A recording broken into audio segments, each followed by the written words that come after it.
আম্মা বাদ, আসসালামু আলাইকুম। উপস্থিত তরিকাতে সালিকিন মাদ্রাসায় মাসুমিয়ার ছাত্ররা প্রতি সপ্তাহ না এই সপ্তাহে যে অনুষ্ঠান আল্লাহ পাক আমাদেরকে হাজির করিয়েছে, আল্লাহ পাকের লাখ শুকরিয়া। কিন্তু যেহেতু মজলিসটা তরিকার, মিলাদের মজলিস নয়, ওয়াইদের মজলিস নয়, এটা হলো তরিকার মজলিস। এই তরিকার পন্থীরা এসেছে এখানে তরিকার কিছু পাওয়ার জন্যে, শোনার জন্যে না, কিছু পাওয়ার জন্যে। পেতে গেলে পাত্রটা ভালো করে নিতে হবে।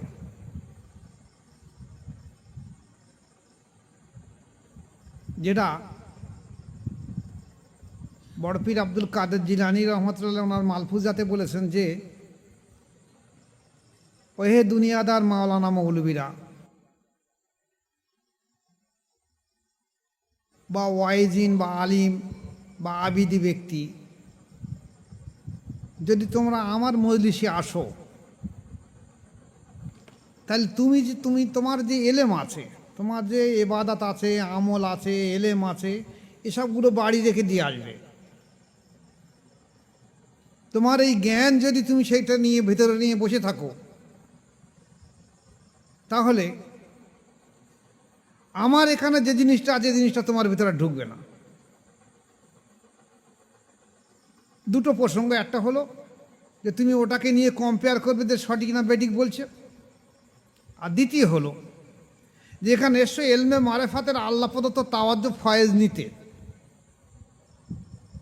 শিক্ষা অর্জন করতে চাও তা মাদ্রাসা চলে যাও, কিতাব পড়ো। এখানে আল্লাহ প্রদত্ত তাওয়াজ্জুহ ফয়েজের প্রয়োজন, ফয়েজের জায়গা এটা। তো যারা আছো মাদ্রাসার ছাত্র বা মুরিদদের কাছে আমার বিশেষ বিশেষ নিবেদন যে তোমরা সবকের বেখেয়াল করবে না। যদি কোনো ব্যক্তি এই মজলিসি থেকে বাড়ির দিকে মন দেয়, তাহলে মজলিস থেকে সে মাহরুম হয়ে যাবে, কিছু পাবে না। কিন্তু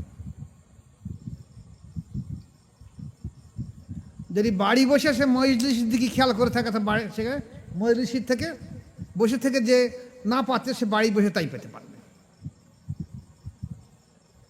কারণ তার একাগ্রতা থাকতে হবে এখানে। তাই মজলিসে যখন থাকবে, মোবাইল সাইলেন্ট করে দিয়ে সর্বসময় যে যার সবক, সে সবকে পরিপূর্ণভাবে খেয়াল রেখে দেবে, সবক যেন না ছাড়ে। যেমন দেখা যাচ্ছে আমরা যদি নামাজ পড়ি, নামাজ তো নামাজের সময় আমরা নিয়ত বাঁধি, ইন্নী ওয়াজ্জাতু ওয়াজহিয়া লিল্লাযী ফাতারাস সামাওয়াতি ওয়াল আরদা হানিফা ওয়া মা আনা মিনাল মুশরিকিন। আমি আসমান এবং জমিনের পুরোপুরি দিকে মুখ করলাম, আমি মুশরিক নই। মুশরিক কারা? যারা একবার এদিক মুখ ঘুরে, একবার ওদিক মুখ ঘুরে। তাহলে সে কাবার দিকে মুখ করে আল্লাহর দিকে মোতাওয়াজ্জহ হয়ে নামাজ কায়েম করছে। তার যদি মন প্রাণ অন্যদিকে থেকে থাকে, তাহলে ও তো নিজেই পাকা মুনাফিক।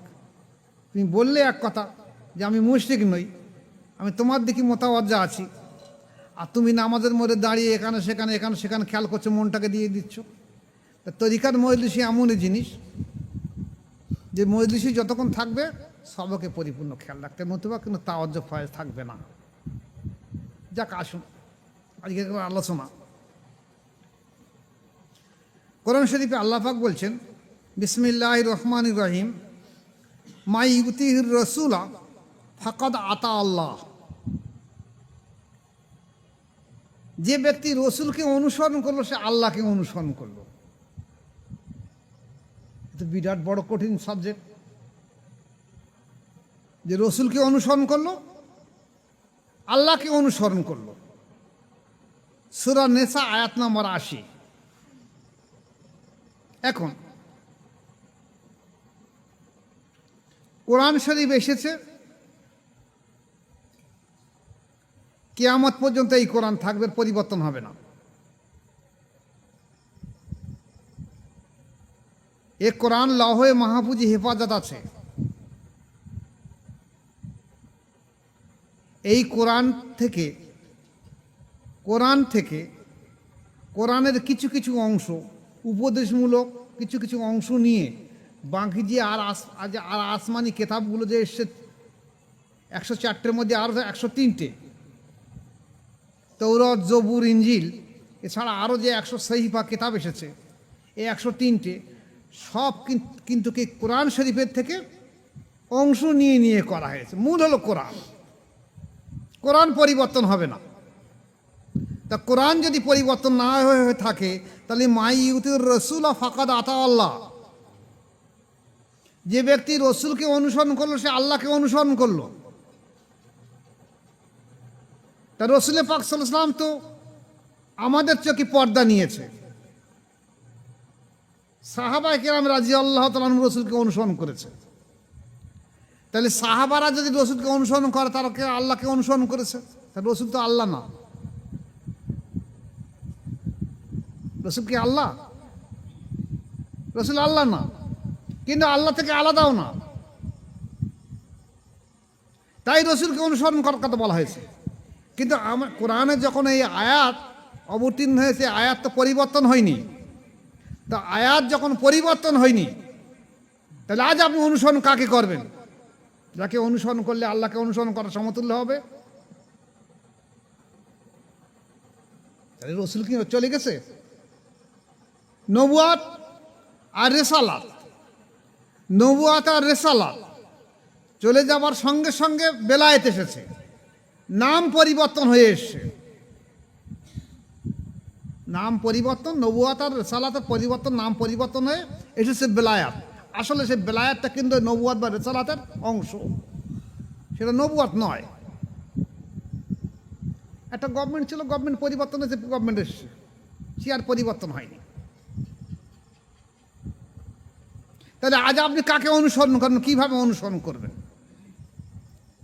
অনুসরণ ছাড়া জীবনে কোনদিন আপনি আল্লাহকে পাবেন না, কারণ কোরআনের আয়াত বাতিল করে দেওয়া হয়নি।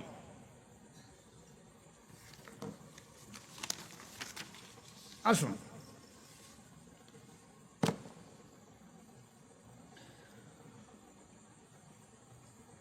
সূরা নূরে আয়াত নম্বর 56 আল্লাহ পাক বলছে কি, বিসমিল্লাহির রহমানির রহিম, ওয়া আকিমুস সালাতা ওয়া আতুজ যাকাতা ওয়া আতিউর রাসূলা লাআল্লাকুম তুরহামুন।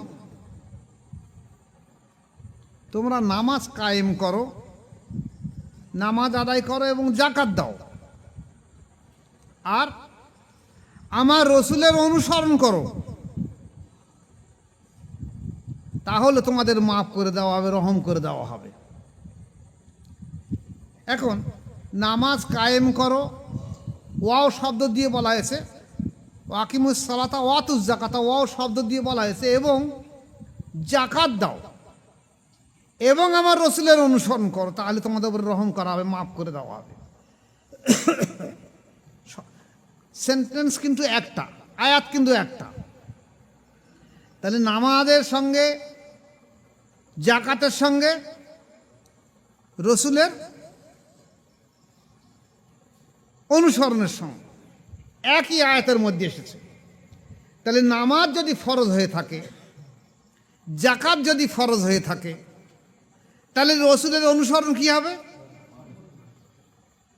নাকি সুন্নত হবে? একই জিনিস তো, নামাজ ফরজ, যাকাত ফরজ, রসুলের অনুসরণ কি ফরজ হবে?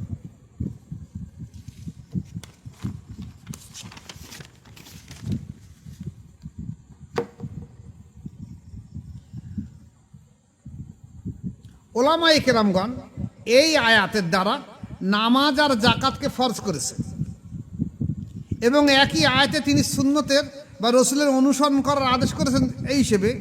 তাহলে এই আয়াত দ্বারা নামাজ এবং যাকাত যেমন ফরজ হয়েছে, তেমনি রসুল পাক সাল্লাল্লাহু আলাইহি ওয়াসাল্লামের অনুসরণ করাও ফরজ আইন।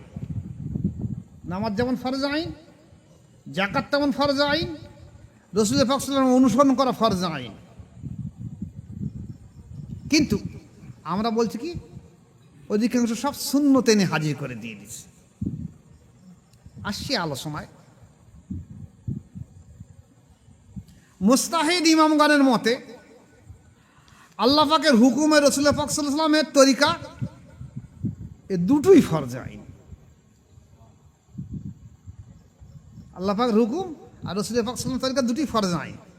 এই দুটি বিষয়কে পৃথকভাবে বোঝানোর জন্য ভিন্ন নামে তারা উল্লেখ করেছেন। যেমন কোরআন ভিত্তিক আল্লাহ পাকের আদেশকে ফরজ বলেছেন, আর হাদিস ভিত্তিক রসুল পাক সাল্লাল্লাহু আলাইহি ওয়াসাল্লামের তরিকাকে কি নাম দিয়েছে? সুন্নত বলেছে।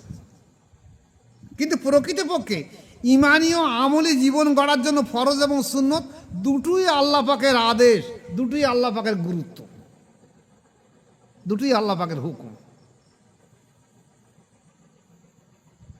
কিন্তু আমরা গুরুত্ব হারিয়ে ফেলেছি। যেমন দেখা গেছে সূরা নজমের 3 নম্বর আয়াতে আল্লাহ পাক বলছে যে আমার রসুল তোমাদের সামনে কোনো কথা বলে না, আমি যেটা ওহী না দেই, আমার ওহী ছাড়া আমার রসুল তোমাদের সামনে কোনো কথা বলে না। তাহলে রসুল পাক সাল্লাল্লাহু আলাইহি ওয়াসাল্লাম যে কথাগুলো বলছে ওহীর মাধ্যম দিয়ে বলছে, তাহলে এগুলো কি সুন্নত হবে? মানা কি হবে? গবেষণা করুন। এই আয়াত দ্বারা প্রমাণ হয় যে এই সুন্নতের অনুসরণ করা ও আল্লাহ পাকের অনুসরণ করার সমান।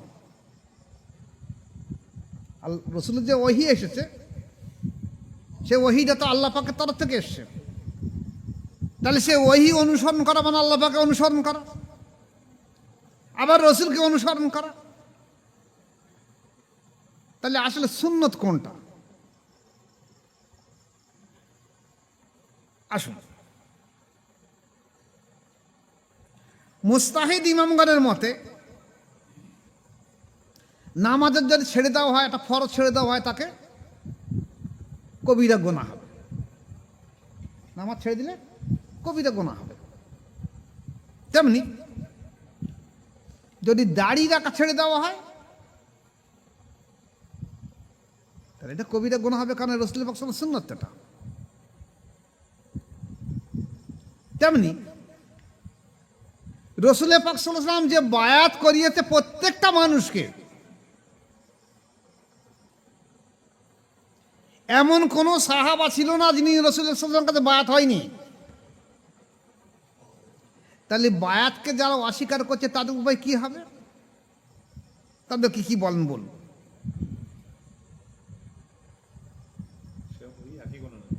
একই গুনাহ হবে। যদিও বাস্তবতার দিক দিয়ে লক্ষ্য করলে ঈমানি বায়াত হওয়া সকলের জন্য ফরজ আইন।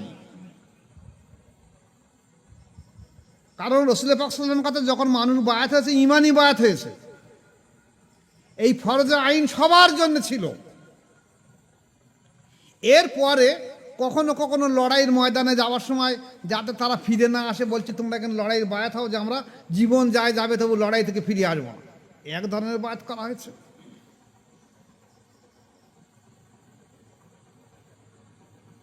মেয়েদেরকে ঈমানি বায়াত করা হয়েছে এবং এ কথা অন্য সময় বায়াত করানো হয়েছে। যেমন সেই হুদাইবিয়ার সন্ধির সময়, হুদাইবিয়ার সময় বায়াত করা হয়েছে যে যখন ঠিক আছে এই যে উসমান রাদিয়াল্লাহু শহীদ করে দিয়েছে মক্কাবাসীরা, তখন রাসূলুল্লাহ সাল্লাল্লাহু আলাইহি ওয়াসাল্লাম বলছে তোমরা বায়াত গ্রহণ করো যে জীবন থাকতে আমরা ফিরে আসবো না।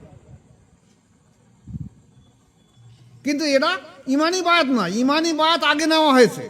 তাহলে ঈমানি বায়াত প্রত্যেকটা মানুষের জন্য ফরজ আইন। আমাদের দেশের ওলামা সমাজেরা বলছে ঈমানি বায়াত সুন্নত। তা সুন্নত যদি হয় তা রাসূল পাক আল্লাহ পাক তো বলেছে কোরআন শরীফের ভিতরে যে রসুল যারা তোমার হাতে হাত দিয়ে বায়াত গ্রহণ করেছে, এটা তোমার হাত না, এটা আমার কুদরতি হাত। তাহলে আল্লাহ পাকের কুদরতি হাতের উপরে হাত দিয়ে বায়াত হওয়া তোমার জন্য সুন্নত হচ্ছে। তুমি আল্লাহ পাকের হাতে হাত দিয়েছো, কুদরতি হাত, এটা রাসূলের হাত না। সেই হাতে হাত দেওয়া আজকে তোমাদের সুন্নত হয়েছে। এটাকে রাসূলের হাতে হাত দিয়েছো না আল্লাহতে হাত দিয়েছো? তা তুমি বলতে সুন্নত। বাহ্যিক চোখে রসুলের হাতে হাত দিয়েছে, কিন্তু হাকিকাতে ভাবে আল্লাহ পাকের হাতে হাত দিয়েছে। এই জন্যই প্রত্যেকটা মানুষকে ইমানের জন্য প্রথমে বায়াত হওয়া ফরজে আইন।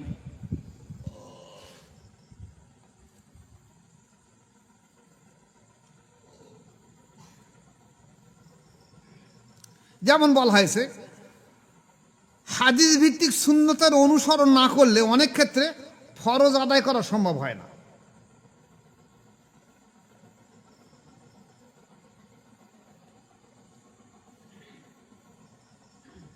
যেমন দুটো সাইড বলে দিচ্ছি, একটা হলো 5 ওয়াক্ত নামাজ পড়া ফরজ আইন, নামাজ ফরজ, কিন্তু কোন ওয়াক্তে কত রাখার নামাজ এটা তো আল্লাহ রসুল সাল্লাল্লাহু করেছে, এটা তো হাদিস। কিন্তু আকিমুস সালাত, নামাজ কায়েম করো, এটা ফরজ হয়েছে কোরআন শরীফে। আর কোন ওয়াক্তে কত রাকাত নামাজ পড়া হবে এটা রসুল পাক সাল্লাল্লাহু আলাইহি ওয়াসাল্লাম বলে, এটা সুন্নত বলছে। তাহলে এই সুন্নতকে পালন না করলে ফরজ পালন করা হচ্ছে না। তাই বলা হয়েছে যে হাদিস ভিত্তিক সুন্নতের অনুসরণ না করলে ফরজকে অনুসরণ করতে পারবে না।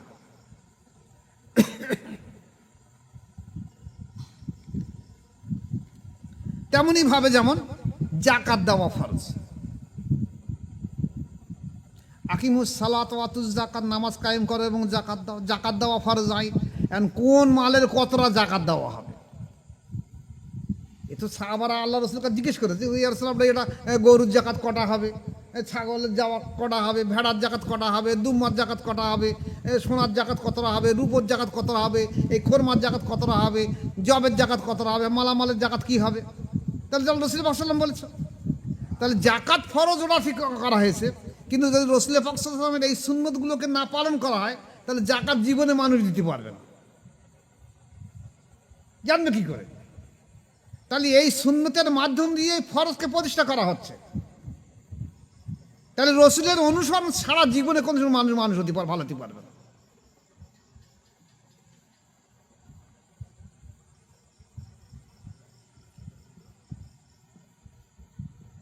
যার জন্যে সূরা হাসরে আল্লাহ পাক বলছেন যে আমার রসুলের যে আনিত তরিকা, যে মতামত, যে হাদিসগুলো তোমরা পরিপূর্ণভাবে মেনে নাও এবং এর নিষেধ থেকে তোমরা দূরে থাকো। তাহলে রসুলের আল্লাহ পাক হাসরে বলছেন যে আমার রসুলের যে আদেশ সেগুলো মেনে নাও আর যেগুলো নিষেধ দূরে থাকো। তাহলে এটাও তো ফরজ আইন। এটাও যখন কোরআন সূরা হাসরের আয়াত নম্বর 7, এটাও তো ফরজ আইন, রসুলের আদেশ মেনে নেওয়া এবং নিষেধগুলোকে মেনে নেওয়া। তাহলে কি পরিমাণ অনুসরণ আসছে। আজকের আমাদের দেশের ওলামা সমাজটা করেছে কি, রসুল পাক সাল্লাল্লাহু আলাইহি ওয়াসাল্লামের কিছু কিছু ফেইলি কাজ, যেমন এই সূরাটা পড়লে এতটা সওয়াব হবে, সুবহানাল্লাহ পড়লে এতটা, মাশাআল্লাহ বললে এতটা সওয়াব হবে, এতটা নেকি হবে, এই সুন্নতগুলো, এই সুন্নত মেসাক করলে এতটা সওয়াব হবে। এই সুন্নত, এই যে সওয়াব একটা সংখ্যায় গিয়ে হাজির হয়েছে, সব সংখ্যায় হাজির হয়েছে। আমাদের ব্রেনে বোঝানো হয় সংখ্যা ছাড়া ব্রেন জীবনে বুঝবে না। কিন্তু একটা যখন আপনি ভালো কাজ করবেন, কোনো ফরজ আদায় করবেন, সুন্নত আদায় করবেন ইমানি দৃষ্টিতে, ইমানের মাধ্যম দিয়ে, তখন সঙ্গে সঙ্গে দেখা যাবে একটা ভালো কাজ করার সঙ্গে সঙ্গে আপনার অন্তরে একটা নুরানি নূর পয়দা হবে। এইটাই হলো সওয়াব। সওয়াব মানে সংখ্যা এই নয়। আজ ওলামা সমাজে সংখ্যা এনে হাজির করেছে।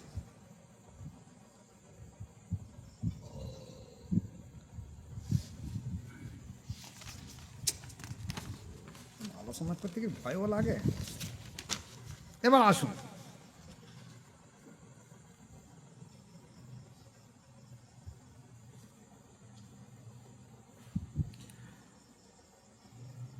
আল্লাহ পাক বলছেন সূরা জিন আয়াত নম্বর 23,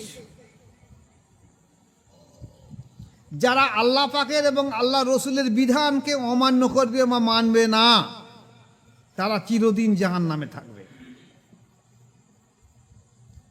কাকে? আল্লাহ পাককে এবং আল্লাহ রসুলের বিধানকে অমান্য করবে। তাহলে আপনি যদি মনে করেন যে আমি রসুলের অনুসরণ করব, তার রসুল তো এখন আর নেই, তার অনুসরণ করেন কোথায়?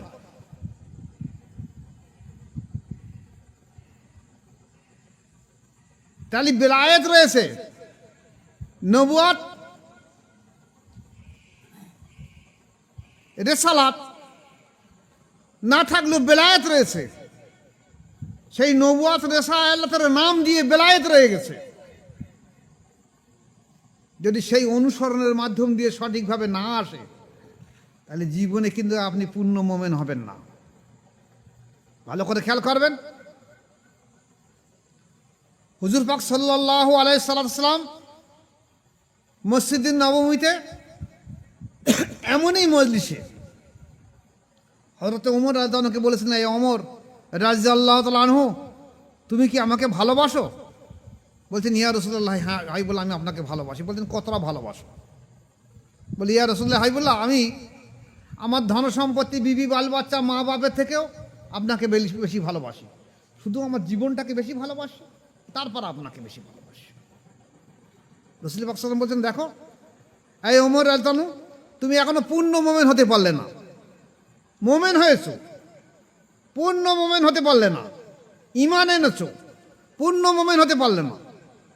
উনি চিন্তা করলেন, আমি এত যে লড়াই করেছি, এত জেহাদ করেছি, যদি আমি শহীদ হয়ে যেতাম তাহলে আমি পূর্ণ মোমেন না হয়ে তো চলে যেতাম। তো চিন্তায় করে পড়ে গেলেন যে ব্যাপারটা কি। তো হুজুর পাক সাল্লাল্লাহু আলাইহি ওয়াসাল্লাম ডাকলেন, আমার পাশে এসো। উনি ওনার ডান হাত মোবারক, হযরত ওমর রাদিয়াল্লাহু আনহু সিনা মোবারক, বলা হয়েছে সিনা মোবারক, অর্থাৎ যেটাকে কলব, এই জায়গায় হাতটা কয়েক পলক রাখলেন, কয়েক পলক। এখন তাওয়াজ্জুহ ফয়েজে সামান্য যথেষ্ট। কয়েক পলক রাখার পরে হাতটা সরিয়ে নিয়ে এবার জিজ্ঞাসা করলেন, এই ওমর রাদিয়াল্লাহু আনহু, তুমি বলো, তুমি আমাকে কতটা ভালোবাসো? বলছেন, ইয়া রাসূলুল্লাহ হাবিবুল্লাহ, আমার ধন সম্পত্তি, বিবি বাল বাচ্চা, মা বাপ তো বটে, আমার জীবনের থেকে আপনাকে বেশি ভালোবাসি। বলছে, এই মুহূর্তে তুমি পূর্ণ মোমেন হলে, এই মুহূর্তে তুমি পূর্ণ মোমেন হলে। এই হাদিসটা আপনি কোথায় লাগাবেন বলুন? আপনি বলছেন যে আমি হাদিস অনুসরণ করব, সহি সহি হাদিস অনুসরণ করব। এই হাদিসটা আপনি কোথায় লাগাবেন আর কোথায় থেকে খুঁজে পাবেন? এই যে তাওয়াজ্জুহ ফয়েজ আপনি কোথা থেকে আনবেন? আপনাকে তাই তেমন কোনো বেলায়েত প্রাপ্ত ব্যক্তির কাছে যেতে হবে, তার সোহবতের মাধ্যম দিয়ে আপনার অন্তরে তাওয়াজ্জুহ ফয়েজ আসবে, তারপর আপনার মহব্বত পয়দা হবে, সেই মহব্বতের মাধ্যম দিয়ে আপনি আল্লাহকে পাবেন, আল্লাহ রসুলকে পাবেন।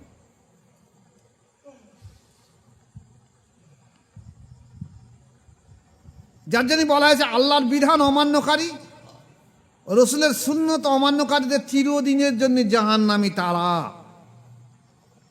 কিন্তু আজ আমরা বলে থাকি কি, যে সুন্নত না মানলে গুনাহ হয় না, সুন্নত না মানলে গুনাহ হয় না, এবং মুরিদ হওয়া সুন্নত মাত্র, যা না হলে কোনো ক্ষতি হয় না। আজ ওলামা সমাজে কথা বলছে, তারা এই আয়াতটার ব্যাপারে একটু ভেবে দেখে না যে তাদেরকে চিরদিনের মতন জাহান্নামী বলা হয়েছে।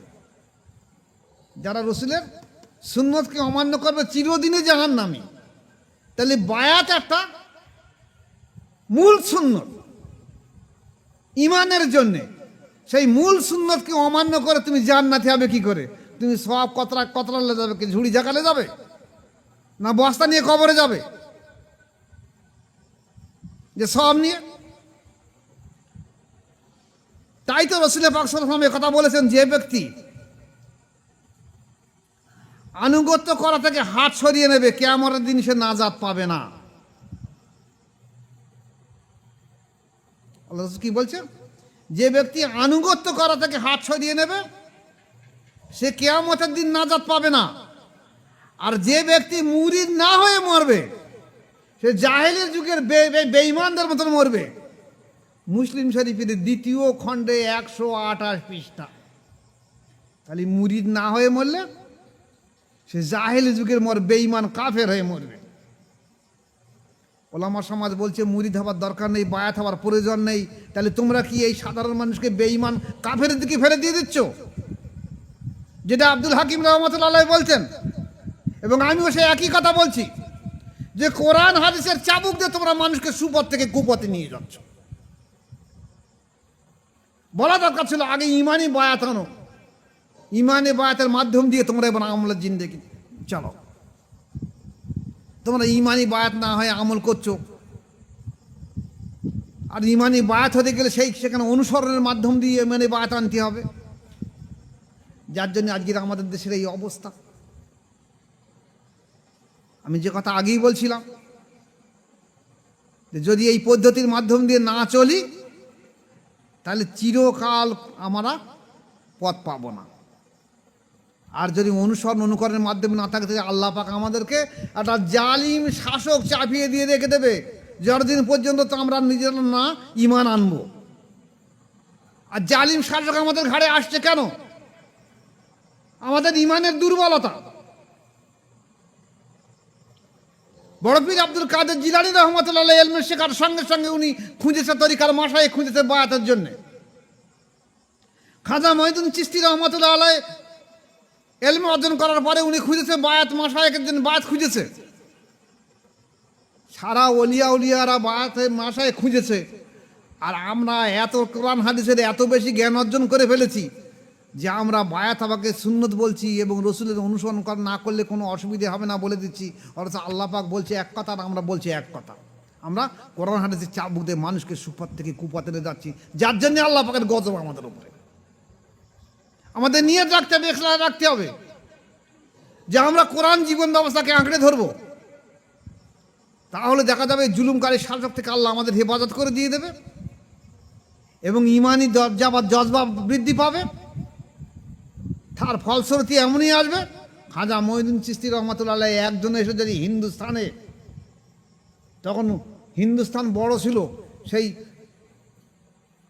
রাশিয়া টাশিয়া সব আফগানিস্তান সব হিন্দুস্তানের মধ্যে ছিল, তাই উনি যদি 90 লক্ষ মানুষকে যদি ইমানের দাওয়াত দিয়ে ইসলাম প্রতিষ্ঠা করতে পারে, আকবর বাদশাহ দিন ইলাহি মুছে দিয়ে মোজাররদ আলপেসানি রহমতুল্লাহ আলাইহি যদি ইমানের মাধ্যম দিয়ে দিন ইসলাম জিন্দা করতে পারে, আজ লাখো লাখো মৌলবি মাওলানা হাফেজ কারি মুফতি হয়ে গেছে, কিন্তু ইমান কোথায়?